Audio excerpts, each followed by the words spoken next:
While in college, I worked as a student intern pulling records and employee files at this government agency.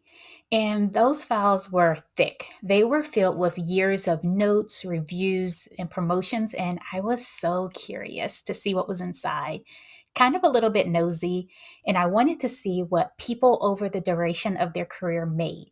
Some people's records went back 20, 30 years, but the pattern that I noticed was no matter how long or skilled a person was at that job, the highest salary paid to anyone was $150,000 per year. And that was even for attorneys. That was the first time that I realized that you can only go but so far by yourself. There's this glass ceiling that you just hit and just can't get past that prevents you from scaling any further than that on your own. That's why you have to do less. You have to automate, you have to delegate, and you have to have systems in place in order to break past that plateau and break past that ceiling that you're hitting. I am Shanice Miller, and welcome to my podcast, Do Less. Yes, that's right, do less. It used to be cool to work 60 hours a week, but the world has gotten smarter and realized why spend more time to make the same or less money. I help small business owners build systems and processes to help them scale and find more time for themselves and their families.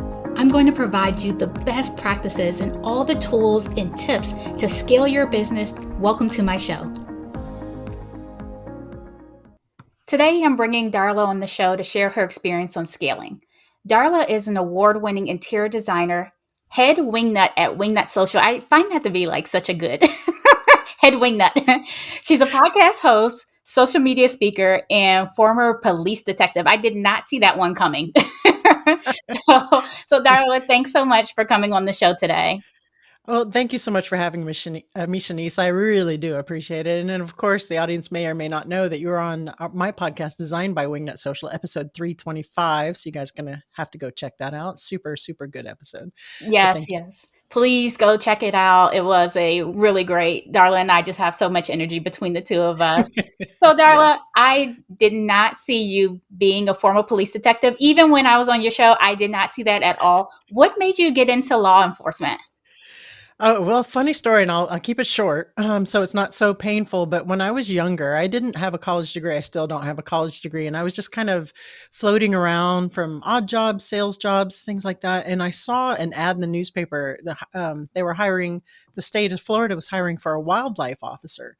And in my little Darla head, I'm thinking, well, won't that be fun? I'll be out petting Bambi and in nature, and that sounds like I'm a tourist, so that sounds like a really tourist kind of thing.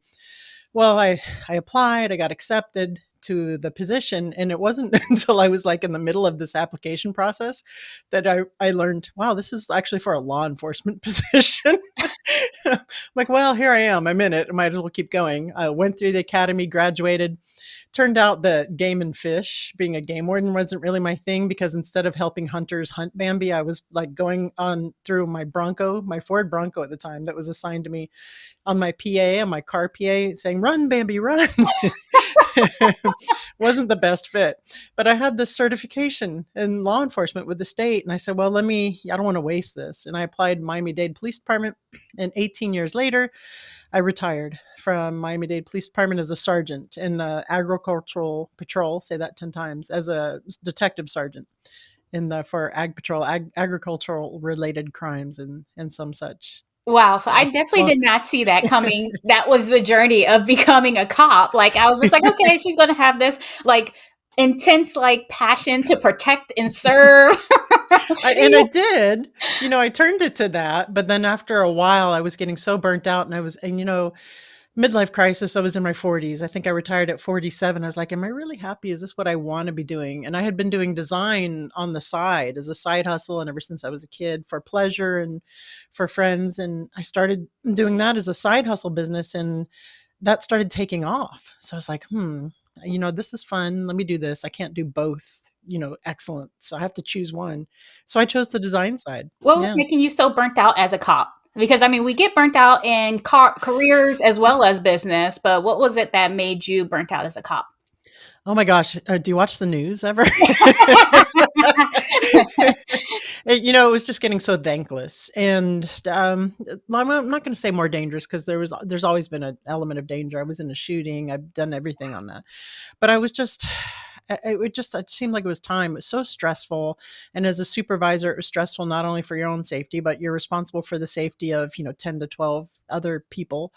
And it was just getting to the point to where the midlife crisis again, it was a little bit thankless at the time, and the success of the design business, right? So, weighing out all those things. And at the time, I also had like this 5 foot tall supervisor who would mansplain everything to me all the time. And I was just everything came together. And I was like, you know what? I think now is my time. I gave him 2 weeks notice, and the rest is Mm. history. Yeah. It That just, does sound really frustrating if you have a supervisor who is kind of, it sounds like he was micromanaging. Yeah, he had a little bit of the, stereotypical, cop syndrome that you hear about on there, but it's not that I haven't dealt with bad supervisors in my career. I can't do it. It was just the culmination of everything together. It was Yeah. like giving me signs saying, "You know what? Maybe it is time to move on." And like I said, I haven't looked back. I have no regrets about it. Sometimes I do miss it. I miss the fraternity and camaraderie and all that, but whenever I hear cop cars going by now, like where I live, I'm like, "Not it." Got it. So, when I was starting out, one of the things that I saw that I knew early, early on, like literally once I got into my career, I started researching and looking at like, okay, how can I like reach to the next level? For the Mhm. cop, is there kind of like a glass ceiling there as well that was kind of adding to this type of situation? Or was it kind of like, oh, it's, infinite, limitless amount of, because that's really what made me start wanting to look into business because I was like, I don't Mhm. want to have a limit on my earning potential. Yeah, so is a limit, right? Whenever you have a government job, you have, certain positions, there's a limit. Now, when I was a sergeant, I was making 6 figures there, but just with overtime, shift differential, and it's Miami, the cost of living and everything there. And I could have gone on to get promoted to lieutenant and captain and all that. I think above captain, it's appointed. So if I wanted to stay, I had a pretty good trajectory ahead of me, but my heart just wasn't in it. So, Mm, I mean, yes, there is a ceiling, right? The ceiling is what you make of it there. I mean, you could go as high as director and make, quarter million a year or what. I don't know what he makes, but he makes a lot. Just my heart wasn't in it. Now, owning your own business, of course, there's no ceiling, yeah. theoretically. So that did appeal to me. And I did miss working and getting rewarded for the work that I put in, right? So as a sergeant, of course, everybody has different work ethic. I had a really good work ethic and I would work my 40 hours and do a really good job but get paid for it. But someone else, my same position, maybe not the same kind of work ethic, Yeah. would work their 40 hours and get paid for it, right? So I kind of missed the my days of selling and commission and having that reward for working harder, I guess, which is oversimplifying it, but you know what I mean?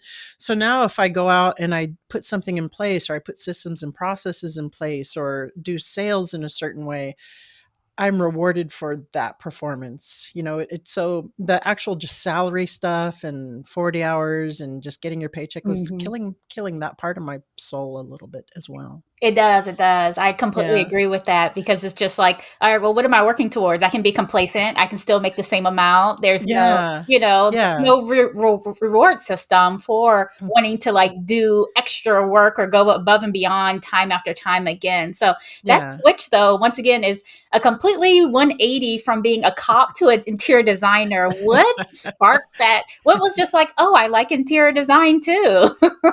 Well, it's a cliche story, right? For all interior decorators, interior design, not all of them, but a lot you'll hear if you listen to any of these podcasts is that when I was a kid, I rearranged my bedroom, I every thought you were going week. to say that about being a cop. When I was a kid, I dreamed of, being a cop. Never, not even a little bit. No, not even once did I ever say I wanted to be a cop when I was a kid. But if I had known when I was younger, like if I had a halfway decent high school guidance counselor that could have told me, hey, you can actually do this for a living, I might have gone that route. Everything happens for a reason. Again, no regrets. But I had no idea that there was such a thing as a paid interior decorator until I was like way into my 40s, 30s. And your So guidance counselor probably didn't know either. And I had maybe, a yeah. When I was first starting out, actually, I had a business coach. Well, I was thinking about getting a business coach, didn't really know what it was at that time. I was really fresh out the gate, right out of college. And I thought I wanted to do career counseling, like helping people to pick a career, because that was really what I was passionate about, what I saw in college that students were missing. And the guy was just like, you're not going to make money doing that. You need to do, this because you have this great story to tell. And this is in your wheelhouse with Right. educational consulting.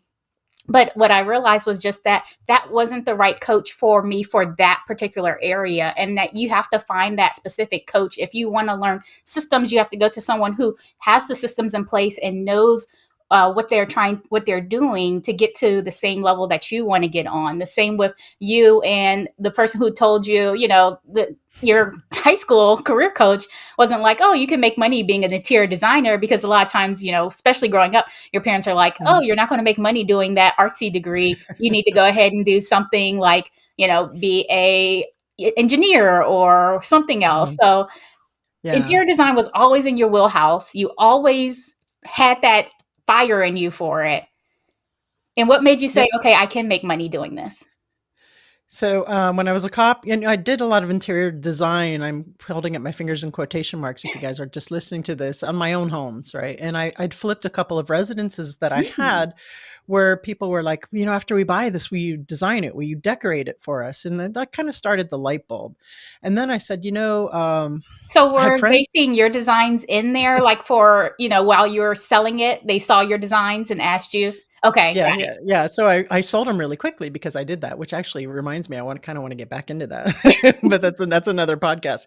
And then my friends would come over and they say, "Oh my gosh, will you help me decorate? Will you help me, remodel or whatever my house?" So I started doing this, and I started doing it free on this, for friends and family. And then I said, "You know what? Maybe I should start charging for this." As I Mhm. started researching and listening to podcasts like Luann Nagara's A Well-Designed Business and Kimberly Seldon's Business of Design, and started thinking, oh, this could be I could actually do this, and started charging for it. And then I started my Facebook and started a business, got my LLC, just little things like that, Darla Powell Interiors, and started my social media marketing. And people that I didn't even know were reaching out to me, asking me about my services. And I was like, oh, holy cow. Okay. All right. I guess this is something I can do.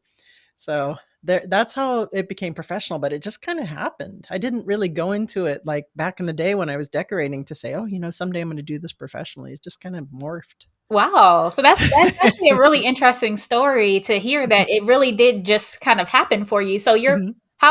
what made you say, okay, I can post on social media and this will turn into Mhm. maybe customers?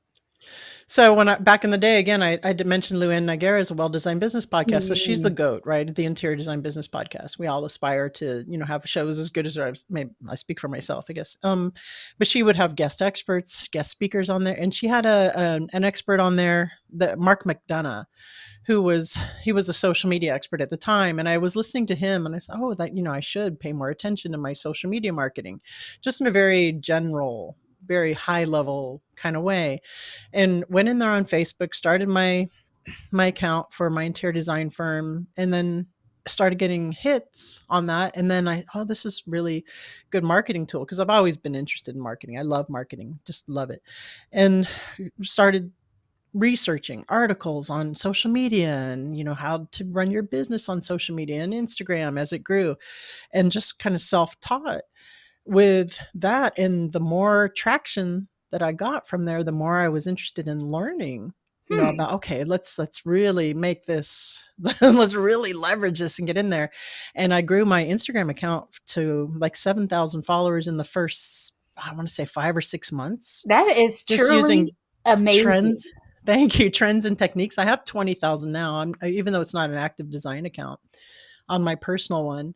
And I had other designers coming to me saying, hey, well, how the hell are you doing this? How am I seeing you in magazines and interviews and on other things? You just started. I didn't even know who you were yesterday. And now you're everywhere.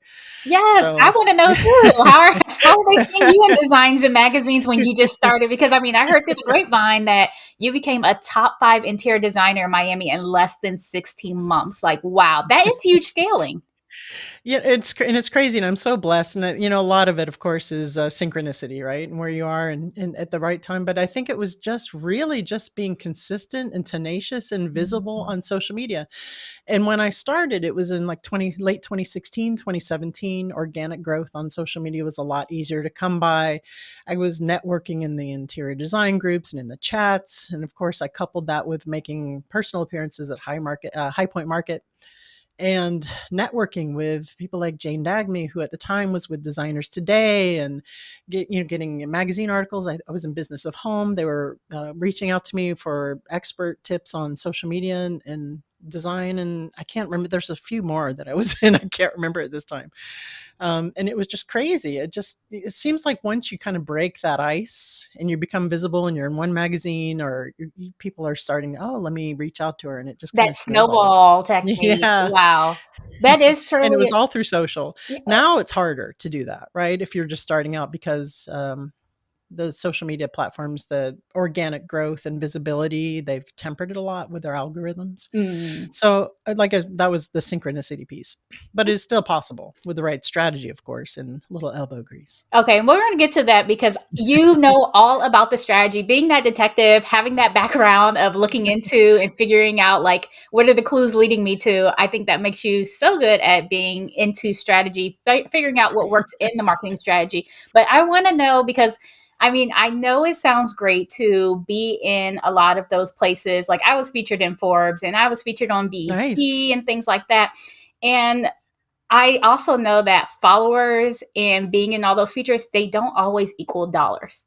Mhm. I've seen people with millions of followers, they're not making that much money. How did Wow. you turn that social media account into something that was giving you that return on investment? Because that your time is an investment. If you're going Mhm. through all these groups, you're putting in hard work. And I'm not going to downplay that because you said you're a high achiever and I could see how that came out and that translated into being in business. You're just going at it and really hitting the ground running. So how did you turn those social media followers, which are sometimes vanity metrics for people, Mhm. into giving you that return on your investment for your interior design business?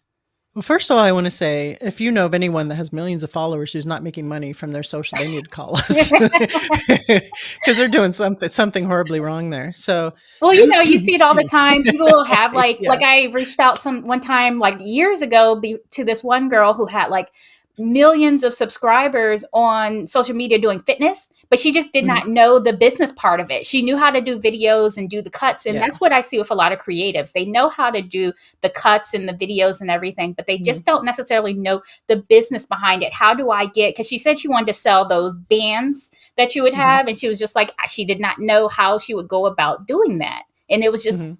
a lot for her to try to take on, especially with her putting out videos and doing the content and everything yourself. Because once again, you're that one person you can only hit but so high by yourself. Yeah, and that's true. And to your point, definitely, it's good to reach out to an expert that can take you to that next level. I will say that for that example, she has half of her work done with her content piece, her content marketing, and that's the hardest part sometimes, is to build that following and build that know, like, and trust. And that is the key to actually getting followers to buy in to what it is that you can help them with, right? So she's built the audience, she's presented valuable content, and now she has to weave into the strategy those calls to action to work with her. What does that look like to work with her on a professional level, right? So that's probably a whole other episode as well. But to answer your first question, that is what I did, right? So I went in, and I'm still not, probably much to my agency coach's chagrin, but I'm not really salesy, Mm. and I'm uncomfortable being salesy. What does Sometimes you have to salesy be mean to salesy. you? Well, just here we are. Here, schedule a consultation with me. 50% off. I don't like, that's a Okay. lot of noise. So my strategy for myself and for our clients, for the most part, is building content marketing. having valuable content to build those followers who are your super fans, who like what you're putting out, who absorb your content, and building that know, like, and trust. And that takes a whole heck of a long time, I was just right? gonna But say when the same. How yeah, much time is yeah. that taking? Because everyone wants to be that millionaire overnight. Yeah, no, it's just so, and to be tenacious about it. I can't tell you how many designers have come to us and have been like, I tried Instagram for a month and I didn't get any clients. Or I tried, Guilty. I put up, yeah, right, yeah, or I put a post out. Here we are, here, scheduled to book a consult. But nobody's going to just look at that and book a consult. You have to build that strategy. You have to build the brand reach and the awareness first. You have to put out something that's valuable to them. You have to be top of mind, so when they're ready to pull that expensive trigger, they're like, oh yeah, Darla Powell, I remember seeing her. And that's what happened for me, to turn those fans into clients. And when I started doing video and started putting out informational things or behind the scenes, and they saw my personality, the people that jived with that were like, I want to work with her. And I got so much feedback that I just love your videos. You just seem like you're approachable, or I wanted to work with you. And they would pick up the phone and call. And it's really all about relationship building and content marketing and being really super easy on the money grab, I because heard the yeah. same thing when I spoke to someone. I asked them, "Why did you wanna buy from me?" And they said, "I felt like I really resonated with you." Mhm. So and I had this mindset issue for a long time of, like, I just wanna be behind the scenes. And so being behind the scenes doesn't necessarily work with being able to connect with other people and have those relationships that you're talking about. So I'm glad that you're really bringing that up. Yeah. Well, if you look at some of the more successful interior designers on social and in business, right? If you look at the Shay McGee's or the Kelly Worslers or the Amber Lewis, and you followed their accounts, I mean, maybe it's changed now, but it's all content marketing and relationship building. It's not every other post is book a consult with me, or here's this thing I want to sell you, get the money for. Maybe it is now. I haven't looked at them in a hot minute since they've been busy, but right. And then they were built the huge following, and now you probably can't even book them, right? They're so far, because that's the key, is to kind of reverse engineer that. Mm. And sometimes we've gotten pushback from wingnut clients who are like, I want every post to be, book a consultation, go to the website, and to try to kind of train that old school thought of marketing out Yeah, can be a I was gonna say challenge. because Yeah. it's like I hear different conflicting things. Like some people are just like, "Oh, I wasn't selling anything. I was just showing up content." And it wasn't until I started letting Hmm. people know, like, "Hey, I do this," Hmm. or putting ads before my podcast about like what I have to sell or Hmm. something like that, that people started booking me for what I did. But just like, I Yeah. guess you're saying there's a balance. Well, so you want your messaging to be clear, right? What I'm saying is messaging. So if I get on there, you knew I was an interior designer and this is what I did. Okay. That there was potential for you to look at my services, but I wasn't saying I'm Darla Powell and go to darlapowell.com and book a consult. Well, you know what I mean? It was very low key. I was always implied, at least for the first 6 months to a year. I wasn't really direct, and the direct stuff didn't really work that well for the content marketing. Maybe it's just I hate selling. But after you build that know, like, and trust, and you do the brand reach and the awareness part, then you can start getting a little bit more experimental with more direct calls to action. There's a rule of thumb, and your mileage may vary, and that 80% of your content should be give, give, give. I don't know if you're Mm. familiar with Yes, Gary the book. Vaynerchuk. Okay, Give, yeah. give, give. Jab, jab, jab, punch. Right, and then the punch should be 20%, right? So I think once you're established and you have a good ball rolling, 80% give, 20% ask. And I don't mean like send me money ask, but more like introductory Friday. My name is Darla Powell. I'm an interior designer in Miami, Florida. I like long walks on the beach and Debbie cakes, and also my style is contemporary. Visit my portfolio, darlapowell.com, or book a chat, darlapowell.com, maybe 10, 20% of the time. Once you get up there and get a little established with the content piece, that's what worked for me. So Well, that sounds wonderful, but now you're also having a podcast. So what made mm. you get into podcasting? So I've always been obsessed with broadcasting. When I was in Miami, I used to listen to Neil Rogers, 610 WAM, AM radio all the time, talk radio. And it was always my dream to kind of be a broadcaster, but I'm not a professional broadcaster. So I said, well, let me control that and then do my own podcast. And Luann Nagara's podcast, again, big shout out to her in this episode, motivated me to do a podcast. And I knew that it would be a really good vehicle for the marketing agency. Okay. It's a no-brainer. How has that helped your income? It's made all the difference. All the difference. So there's the social media marketing piece, which is great. But honestly, for us, for Wingnut, our social media piece is not that consistent because what'll happen is we'll get busy with client work, and it's like the cobbler's kids have no shoes. People love that analogy on my podcast. Yeah. So once my social media managers get filled up and get capacity and get booked, and then we have no one doing Wingnut social content, and I'm very inconsistent, I admit. But the podcast itself is a content marketing vehicle again, to where we have terrific guests such as yourself. We're providing actionable takeaways. Interior designers tune in. We have quite a loyal fan base to get these actionable takeaways. And over time, maybe they're not ready to delegate their social media marketing outright, but maybe a year from now, 2 years from now, they are. And they're like, oh yeah, Wingnut Social. I remember them just with soft calls to action, every now and then a hard one, but mostly just content and mostly just giving and helping the audience.